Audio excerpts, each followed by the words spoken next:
You know, as a centre back, do your job first. You know, make sure you see it home. That's lackadaisical. You know, the position Villa are in, and Mitrovic gets in, takes his time and slots it home, and that good form he's been in with Serbia, he carries it on. Do you know what? This Mitrovic could be massive, couldn't it, Perry? It's huge. They come out the bottom three, didn't they, on goal difference? Yes. Huge psychologically. I know they played the game more, but that is absolutely massive. That, I think, comes from... Mitrovic doesn't score that before the international break. Because I know Martinez is left in no man's land, isn't he? So it sort of makes his mind up for him. But throughout the whole game, Colin, we've been watching it, and we said that Mitrovic would like playing against Tyrone Mings because he wants the physicality, and we thought that Mitrovic would be too physical for Tyrone Mings. So whether that's had some bearing in his mind from before, but he hits it with his left toe, doesn't he, Tyrone Mings, and doesn't get any purchase on it whatsoever. See, Mings, is, for me personally, he's one of those individuals, for 85 minutes, he'll be spot on. Yeah, and then for that 86, 87, he'll knock off and he'll give you a chance. And when you're going to be an elite defender, you can't afford to knock off. And Mings gives you that one chance, and he's give the one chance to Fulham there, and it's been taken.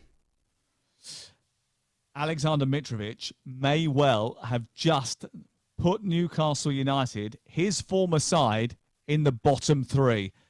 29 points each. They've got a better goal difference by 5. Fulham, they will be out of the relegation zone tonight. I think I said earlier that they couldn't do that. They can. They very much are. At this moment in time, they are outside the relegation zone. So this is a big moment. This could be the day it all changes down at the bottom of the table.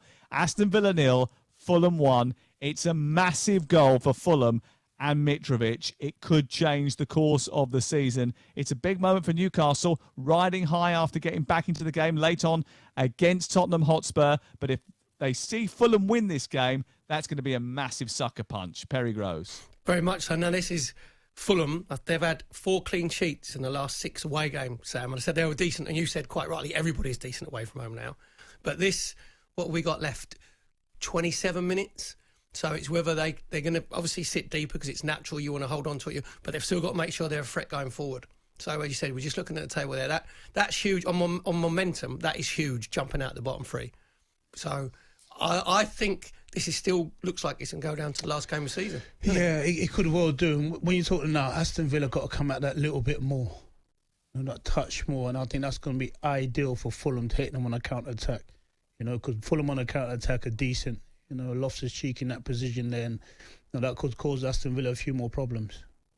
Well, Newcastle will have a game in hand, of course, but their form absolutely terrible. They can't buy a win. They've won 1 of their last 9 games. They've got Burnley away next, always a difficult fixture. West Ham at home, Liverpool, Arsenal, Leicester, Man City, Sheffield United and Fulham to finish up, whereas Fulham... they've got Wolverhampton Wanderers at home next. Then they've got an easy game. They're going to the Emirates away from home. Then probably an even easier one. Then an even easier one because they're going to Stamford Bridge after that for Chelsea. and then they play Burnley at home, Southampton away just before the cup final. You never know.